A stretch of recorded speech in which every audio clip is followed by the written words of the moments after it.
This is Little Caesars Pizza. How can I help you? 8 जुलाई 2003 को San Jose California में एक little scissor के cashier को सबसे असामान्य कॉल प्राप्त हुई। एक छोटी सी लड़की रोती हुई आवाज में अपने आंसुओं को रोकते हुए अपने एड्रेस के हर अक्षर को एक एक करके लिख रही थी। उन्हें नहीं पता था कि उसका अपहरण कर लिया गया है और उसका अपहरणकर्ता उसे उन्हें कॉल करने के लिए मजबूर कर रहा था। कई दिनों की कैद के बाद बाहरी दुनिया से यही उसका एकमात्र संपर्क था। वह नीचे गया, पिज्जा लेकर ऊपर आया और पिज्जा बॉक्स के साथ खड़ा था और मुझे घूर रहा था। और उसने मुझे एक फ्लायर दिया और फ्लायर पर मेरी एक तस्वीर थी और उस पर लिखा था लापता। वह मेरी ओर मुड़ा और बोला, मुझे आज रात तुमसे छुटकारा पाना होगा। अपहरण, मारपीट और बंधक बनाकर रखी गई 9 वर्षीय जीनत तामायो काफी देर पहले ही पुलिस के घटनास्थल पर पहुंचने के बाद से गायब हो गई थी। एक युवा लड़की का स्कूल से छुट्टी होने के बाद उसके घर से अपहरण कर लिया गया। बाद में पुलिस को पास के सीसीटीवी से कुछ फुटेज हाथ लगे, लेकिन रिकॉर्डिंग की लो क्वालिटी के कारण इसे तुरंत बेकार मान लिया गया। 9 साल की जेनेट तामायो के लापता होने के मामले में पुलिस के पास कोई सुराग नहीं है। कई दिनों तक अपने मामले में कोई डेवलपमेंट नहीं होने और स्टेट वाइड एम्बर अलर्ट जारी नहीं होने के बाद जेनेट को पता था कि उसे मामले को अपने हाथों में लेना होगा। मेरा डर साहस में बदल गया और मैंने खुद से कहा, मैं एक फाइटर हूं। सिलिकॉन वैली के मध्य में कैलिफोर्निया के सैन जोस के संपन्न शहर में 9 वर्षीय जीनत तामायो अभी अभी अपनी स्कूल बस से उतरी और घर जा रही थी। वहां पहुंचकर उसने देखा कि स्क्रीन का दरवाजा थोड़ा खुला हुआ था। उसने सोचा कि शायद उसकी मां काम से जल्दी वापस आ गई होगी और उसने इस बारे में ज्यादा नहीं सोचा। अंदर जाने के बाद वह अपने कमरे में गई और उसे एहसास हुआ कि कुछ गड़बड़ है। उसके बेडरूम की खिड़की टूटी हुई थी और हर जगह टूटा हुआ शीशा था। वह तुरंत अपनी मां को कॉल करने के लिए पीछे हटी, लेकिन उसे यह देखकर निराशा हुई कि फोन का तार काट दिया गया था। इससे पहले कि उसे कुछ समझ आता कि क्या हो रहा है, उसने किसी को दरवाजा खटखटाते हुए सुना। जेनेट ने पीछे मुड़कर देखा तो दरवाजे के पीछे एक अजनबी को देखा। कंफ्यूज्ड होकर उसने झिझकते हुए दरवाजा खोला। जब वह मुझसे सवाल पूछ रहा था तो वह अंदर झांक कर ये देखने की कोशिश कर रहा था कि वहां कौन है, और इससे मुझे रियलिटी में अनकंफर्टेबल फील होने लगा और मैंने धीरे धीरे स्लाइडिंग दरवाज़ा बंद करना शुरू कर दिया। मैं उससे डर गई क्योंकि मुझे उससे बहुत बुरी वाइब्स फील हुई। और उसने अपना हाथ बीच में डाला, उसे सरकाया और दरवाज़ा खोला और मुझे पकड़ लिया और वह मुझे मेरे भाई के कमरे में ले गया। उसने मुझे बिस्तर पर पटक दिया और मेरी पैंट उतार दी। जेनेट के सम्मान में हम असॉल्ट को कवर नहीं करेंगे क्योंकि यह बेहद शेमफुल है। ऐसा करने के बाद उसके हमलावर ने उसे हथकड़ी लगा दी और उसके पैरों को एक साथ बांध दिया। इसके बाद वह उसे गैराज में खड़ी अपनी कार तक ले गया। वहां उस आदमी ने दरवाजा खोलने की कोशिश की, लेकिन वह उसे कुछ इंच से ज्यादा नहीं उठा सका। इससे पहले ही उसने एक और कार देखी जो गैराज के ठीक सामने रुकी थी। पिछली सीट से जेनेट ने अपनी मां की कार को पहचान लिया। मेरा भाई गैराज के नीचे रेंगता रहा। जब गैराज कुछ इंच खुल गया तो मैंने उससे सबसे पहले भागने को कहा, लेकिन उसका हमलावर पहले से ही वहां पहुंच चुका था। वह कार से बाहर निकला और उसकी ओर चलने लगा। केवल 15 साल की उम्र में पॉल को पता था कि उसे कोई मौका नहीं मिलेगा, लेकिन फिर भी उसने उससे लड़ने का फैसला किया। उसने काउंटर से एक पेचकस उठाया और उसकी ओर दौड़ा। फिर उस आदमी ने तुरंत उसे निहत्था कर दिया और उसके चेहरे पर बार बार मारना शुरू कर दिया।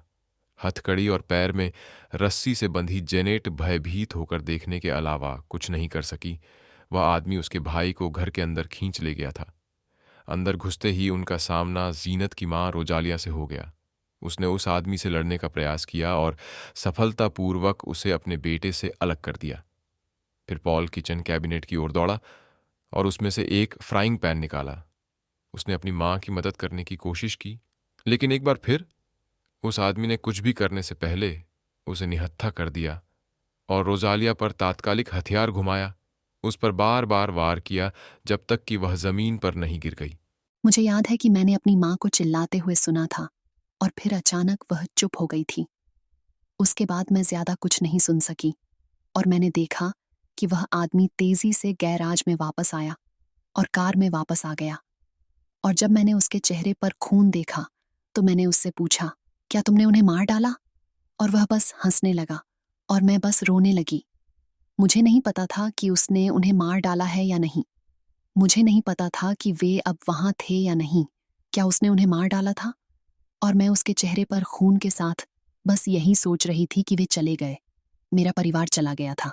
एक पागल आदमी की तरह गाड़ी चलाते हुए जेनेट का अपहरणकर्ता उसके पड़ोसी की कुछ झाड़ियों में से निकल गया।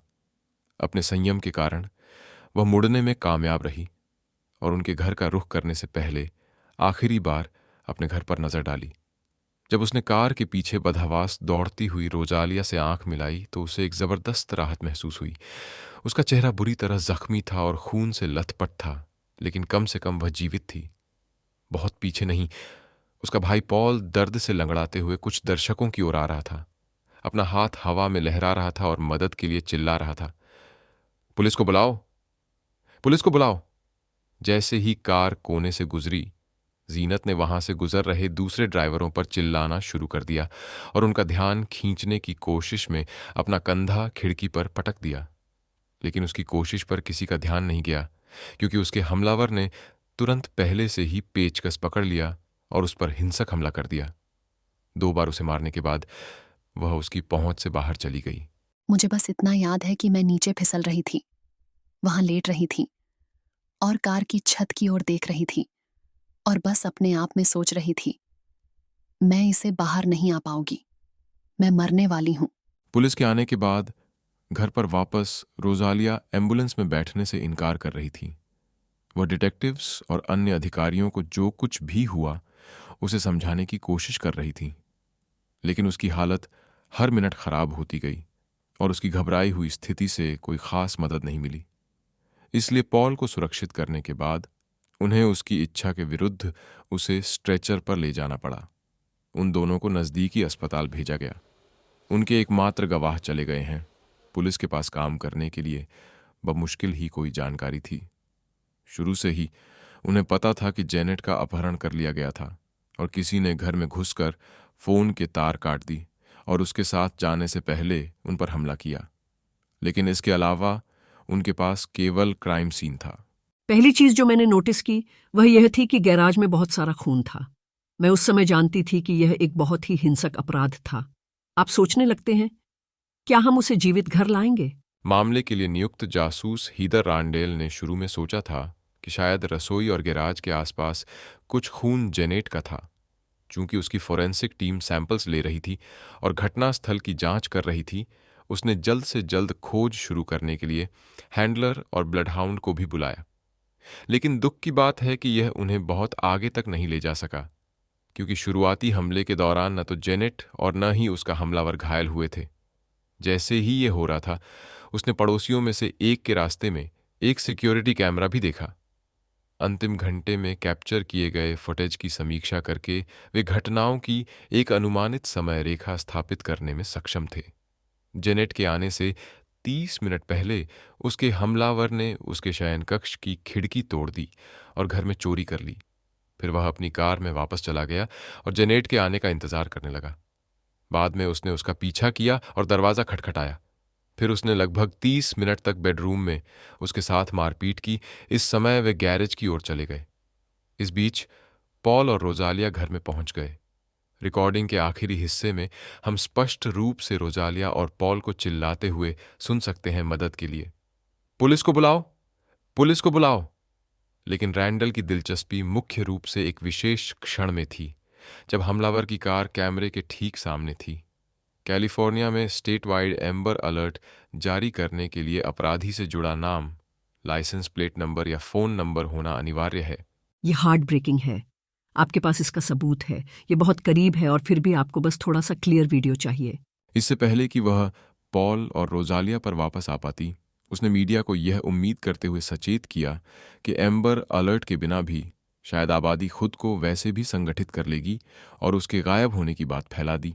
उसके डिपार्टमेंट के साथ मिलकर उन्होंने हवा में सेवा हेलीकॉप्टर मंगवाए, लाउड स्पीकर के साथ उसका नाम पुकारा और प्रेस कॉन्फ्रेंस के बाद प्रेस कॉन्फ्रेंस की, सिर्फ ये सुनिश्चित करने के लिए कि जेनेट का नाम सैन जोस में हर किसी के दिमाग में था। ये सड़क पर हजारों और आंखें रखता है और हम जानते थे कि यह बेहद इम्पॉर्टेंट था। जानकारी को जनता तक पहुंचाना, उन्हें जेनेट की तस्वीर देना, ये सुनिश्चित करना कि पूरे शहर में फ्लायर्स की बाढ़ आ गई थी। रास्ते में जेनेट ने अपने द्वारा किए गए हर मोड़ को मानसिक रूप से नोट किया। उम्मीद है कि अगर वह कभी भागी तो वह अपने घर का रास्ता ढूंढ सकेगी। थोड़ी देर चलने के बाद कार अचानक रुक गई। वह आदमी एक बड़े सफेद घर के गैराज में चला गया। उसने दरवाजा खोला, उसे उठाया और अंदर ले गया। वहां वह सीढ़ियों से ऊपर दूसरी मंजिल पर गया और बंद दरवाजा खोला। इसके पीछे एक बहुत छोटा कमरा था जिसमें एक टीवी, एक छोटी सी खिड़की, एक बिस्तर और एक बाथरूम था। उसने उसे जमीन पर पटक दिया और खतरनाक नजर से उसकी ओर आया। प्रत्येक हमले के बाद वह हथकड़ी की मदद से शॉवर हेड पर उसकी कलाई पकड़ लेता था, पानी चला देता था और उसे कुछ देर के लिए वहीं छोड़ देता था। मैं टूटने लगी और रोने लगी, और वह मेरा एकमात्र सुरक्षित स्थान शॉवर था, क्योंकि हर बार जब वह मुझे शॉवर में छोड़ता था तब वह मुझे छूता नहीं था या वह मेरा बलात्कार नहीं करता था। अगली सुबह अपहरण के परिणाम ने अपना असर दिखाया। जबकि तुमायो परिवार के बाकी सदस्य सैन जोस में रोसालिया के आसपास एकत्र हुए, पुलिस ने परिवार के कुछ सदस्यों को सार्वजनिक संबोधन में भाग लेने के लिए कहा। सुबह में वह फिर से न्यूज़ देख रहा था। मेरी कजिन सिस्टर न्यूज़ के माध्यम से मुझसे बात कर रही थी। वह कह रही थी, जेनेट, अगर तुम हमें सुन सकती हो तो जान लो कि तुम एक स्ट्रांग लड़की हो। हम तुम्हें ढूंढ रहे हैं। वह कहती हैं, बस हार मत मानो। इससे मुझे आशा मिली, इससे मुझे ताकत मिली। या तो मैं यहाँ से बाहर निकलने के लिए लड़ाई करूंगी या कोशिश करूंगी। कैद के दूसरे दिन के दौरान जेनेट ने योजना बनाना शुरू कर दिया कि अपहरणकर्ता के खिलाफ उसकी सबसे अच्छी कार्रवाई क्या होगी। क्योंकि मेरी जान खतरे में थी, मैंने कहा अपने आप से, मुझे उसके साथ बातचीत करनी होगी ताकि वह मेरा विश्वास हासिल कर सके। तो उसने उससे पूछने की कोशिश की, सबसे सामान्य सवाल जो वह सोच सकती थी। मुझे बस उससे पूछना याद है, आप कहाँ से हैं? उसका हमलावर मुड़ा। उसके चेहरे पर संदेह के भाव थे। वह उठ खड़ा हुआ, सीधे उसकी आंखों में देखा और उसके अपहरण के बाद पहली बार मुस्कुराया।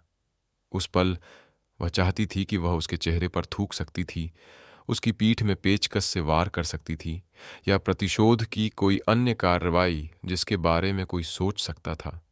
लेकिन इसके बजाय उसने अपने मन की बात सुनी। वह मासूम दिखने की कोशिश करते हुए मुस्कुराई। फिर उसने उससे पूछा कि क्या उसे एक गिलास पानी मिल सकता है। उसने उसे हथकड़ी लगाई और पहली बार उसे कमरे में अकेला छोड़ दिया।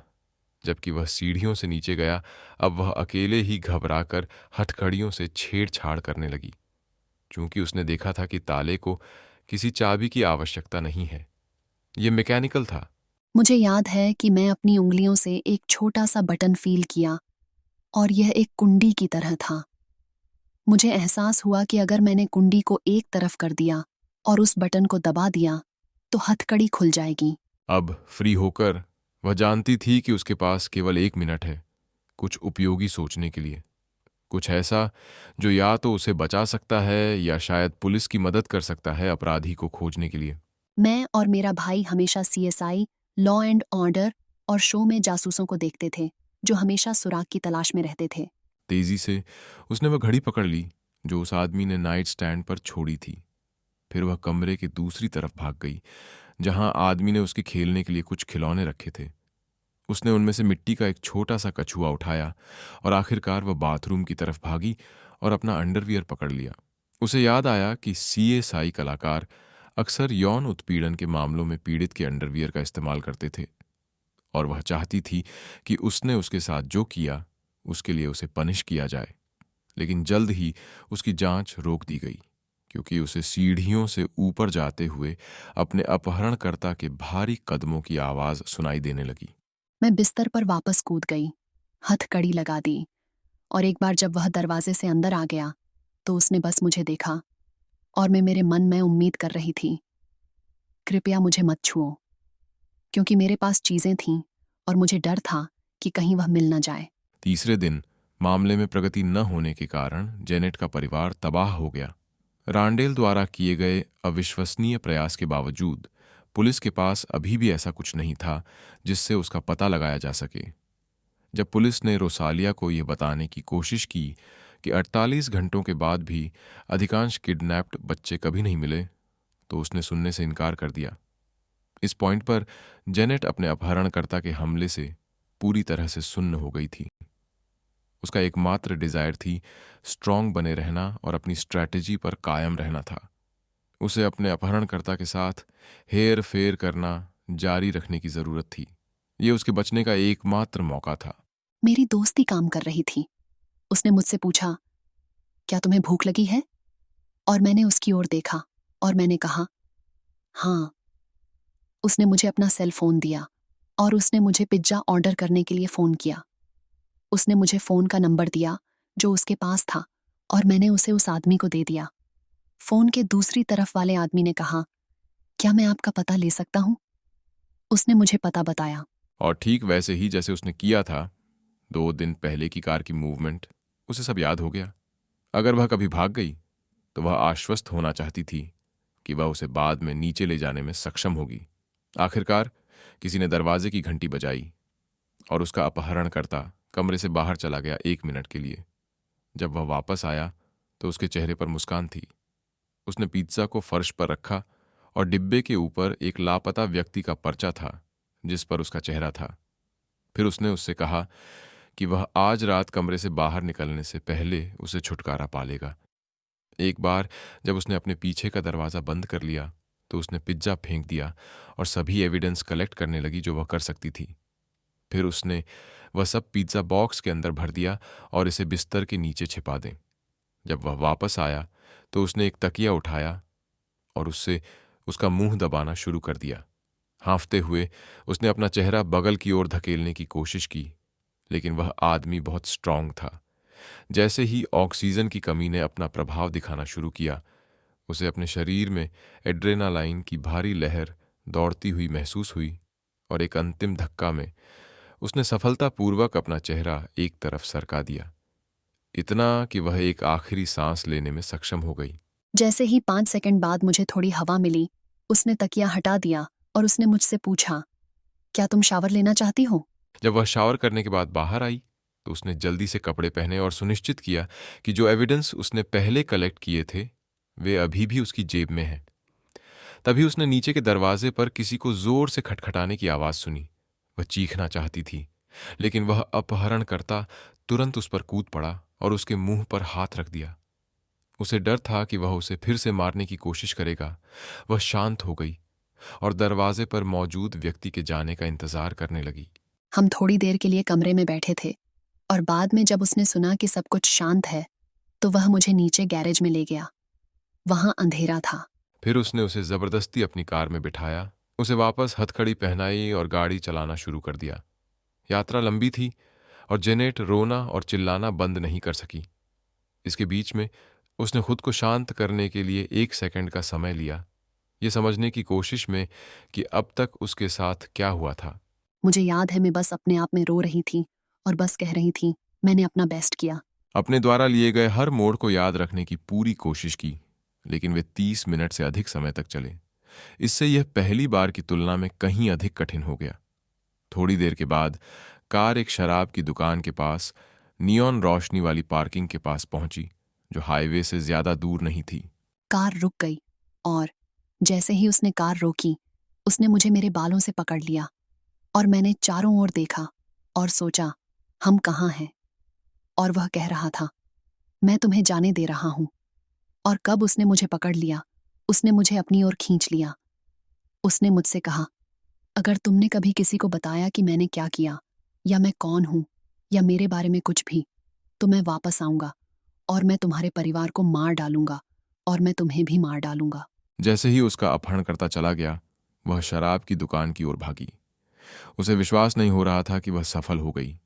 उसने किसी तरह उसका विश्वास हासिल कर लिया। ये विचार और भावनाएं उसके दिमाग में भर गईं और इससे पहले कि वह कुछ समझ पाती, वह कैशियर के आमने सामने थी। मेरे मन में सभी प्रकार की भावनाएं एक साथ थीं और मुझे वह सज्जन याद है जो काउंटर के पीछे थे। उन्होंने मुझे देखा और मुझसे पूछा, क्या तुम ठीक हो?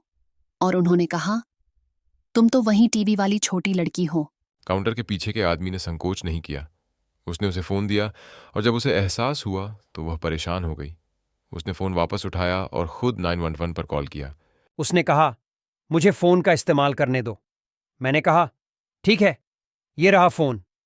जब उसने फ़ोन डायल करना शुरू किया तो वह घबरा रही थी, डरी हुई थी। जैसे ही पुलिस को उसके बारे में पता चला, वे तुरंत उसके पास पहुंचे। जासूस रांडेल बहुत खुश थी, आखिरकार उस छोटी लड़की को अपनी आंखों से देखकर। लेकिन उसके दिमाग के पीछे वह जानती थी कि उन्हें जल्दी से कार्रवाई करने की जरूरत है अगर वे कभी अपराधी को पकड़ना चाहते हैं। मैं उसके पास गई और मैंने कहा, हेलो जेनेट, मेरा नाम हीदर है और मैं आपकी मदद करने के लिए यहाँ हूँ। और इससे पहले कि मैं वास्तव में कुछ और कहती, उसने मुझे बताया कि उसके पास कुछ एविडेंस थे उसकी जेब में। वह अपनी जेब से खिलौने, अपना अंडरवियर, अपहरणकर्ता की घड़ी और अन्य सामान निकालने के लिए आगे बढ़ी। मैं यह देखकर हैरान रह गई कि छोटी लड़की कितनी होशियार थी। रांडेल ने उससे पूछा कि क्या उसके पास कुछ और है जो उन्हें उसे पकड़ने में मदद कर सके।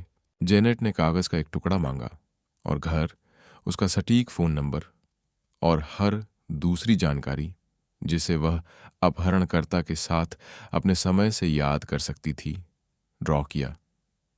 यह देखते हुए कि वह कितनी जानकार थी, रांडेल ने उससे एक निर्णायक सवाल पूछा। मैंने उससे पूछा, क्या तुम्हें लगता है कि तुम उसका घर ढूंढ सकती हो?